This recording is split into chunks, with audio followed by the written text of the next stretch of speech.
Eid Mubarak isinin jedha akkuma isin argitan kana maashaallah karri guyyaa Iidaati jechuudha. Viidiyoon kun kan kaleessaa ture jechuudha.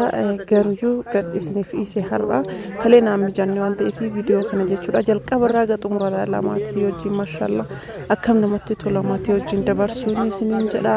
Bakka isinin gahee warroonni musliima taatan hundi keessaniyyuu Eid Mubarak isinin jedhee jira. Viidiyoo kee kana hanga xumuraatitti ittiin bu'aaraa isinin jedha. Asumaan subscribe like share gochuudhaan hanga xumuraatti nu wajjin turaa isinin jedha. Hedduu namatti tola maatii wajjin dabarsu akka namatti tolu asumaan hanga xumuraatti ilaalaa isinin jedha. Assalaamu alaykum warahmatullahi wabarakaatuh. Shumaar qabuun jaalatamtootaa fi kabajamtoota uummata Oromoo jirtu bakkuma jirtanitti nagaa fi kabajaan keenya isin biraa jiraatu jechuudha. Kinootii haala kanaan uffata qopheeffadhee jira jechuudha. Shaaworii seenuu fi guyyaa jimaataa guyyaa Iidaati jechuudha.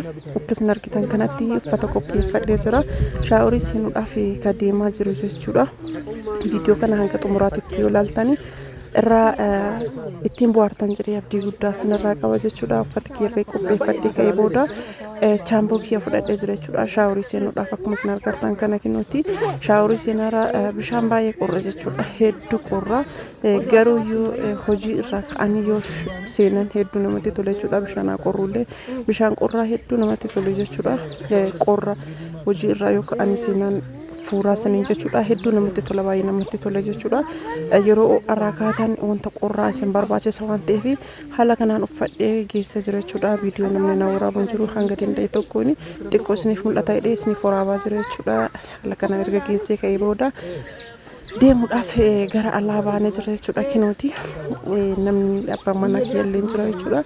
Deemuuf gara alaa baanee jira jechuudha. Kinooti ammaanaaf maafisa akkuma isin argitan kana maashaallah as biratti kinooti wajjin baanee jira jechuudha. Gara masgiidaa deemuudhaaf achi boodallee viidiyoo achi booda taanullee waluma dura duubaan isiniif waraaba jechuudha. Erga achi booda galle jechuudha. Erga deemnee salaata booda jechuudha. Viidiyoon kun akkanatti sirreeffadhee jira jechuudha mana kiyya. Yaa wanti ofii hedduu nama gammachiisa hedduu namatti tola. Hedduu nama gammachiisa hedduu namatti tola jechuudha. Keessattuu mana ofii keessatti alaaf na fudhatanii dubartiin kamiyyuu erga mana godhattee booda wanti hunduyyuu isii irratti kufa jechuudha. Alaaftinaa hundumaayyuu isituyyuu fudhata. Hedduu namatti tola jechuudha. Yeroo akkasiisanii bakka wanta ofii barbaadan ofii keessanii dalagu akkasuma ammoo wanta kamittuyyuu wanta baduu fi waan hin bannellee dirqama keessanii alaaftinaan guutuun keessan jechuudha. Jireenya mana keessaa guutuu isintu mo'ata jechuudha yookaan isin mo'ata jechuudha. Akkuma isin fudhattanitti haala kanaan kinootii qopheeffadhee jira jechuudha.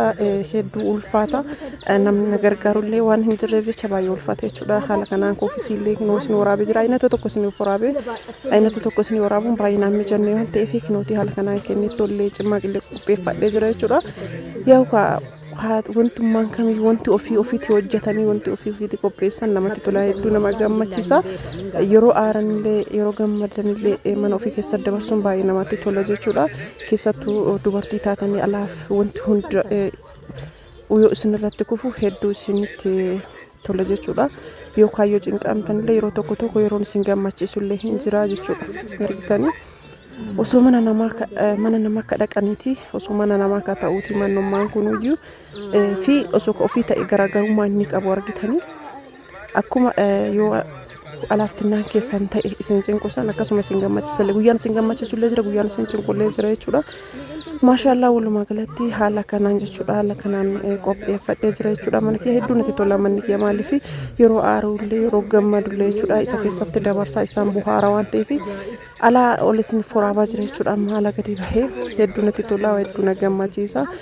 Maaliif jennaa yeroo gammachuu qabullee yeroo gadda qabullee yeroo hundaayyuu isa keessa dabarsa jechuudha. Sababa saniif natti tola. Yoo aarillee mana kiyya gacufadhee keessa taa'e yoo gammadullee akkasuma mana kiyya keessatti yoo gammade hedduu natti tola jechuudha. Ana qofa osoo hin taane nama kamiifuyyuu akkasuma jedhee yaada. Isinuma hunda keessaniifuu ijoollee biyya alaa jirtan hunda keessanuu rabbi nagaan isin galchee mana keessan keessatti isin boqachiisuu isin jedha. Nama nagaa hangalee mana ofii keessatti gammachuu fi gadda dabarsuu rabbi isin taasisuu isin jedha.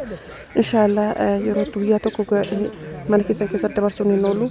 Wanti hunduu obsa barbaachisaa yeroo barbaachisallee yeroo tokkoon booda akkatti gahuun keessan hin oolu waan ta'eef hedduu namatti tola jechuudha. Keessumattuu mana haadhaaf abbaa ofiiti yoo haadhaaf abbaa keenyaatti yeroo baanu bakka wanta ulfaata wayiitti nutti fakkaata. Garuu erga hootti seenna immoo obsaa yoo jiraanne homaa miti jechuudha. Maashaallah haala kanaan amma maatii wajjin dabarsuuf kinoolee jira jechuudha. Erga nyaatanii dhuganii ka'anii booda gibbii keessa gabbahanii qilleensa fudhataa jiran jechuudha as keessatti. Asumaan kinooti akka haala kanaan waraabaa jiran jechuudha. Qilleensa keessatti gabbahanii qilleensa keessatti buna dhuguu maatii hundi keessa jechuudha. Obboleeyyan keenya guutuu wajjin hedduu namatti tola jechuudha. Maashaallah namoonni isinitti tolee fi namoonni jaallattan subscribe like share godhaa isiniin jedha. Partii sadaffaa isinii fidee waadaasii isinii seenee kinoo isinii fidee jira jechuudha. Isiniin asumaan subscribe like godhaa isiniin jedha. Ittiin bohaartan jedhee abdii guddaa isinirraa qaba. Nagaatti horaa bulaa.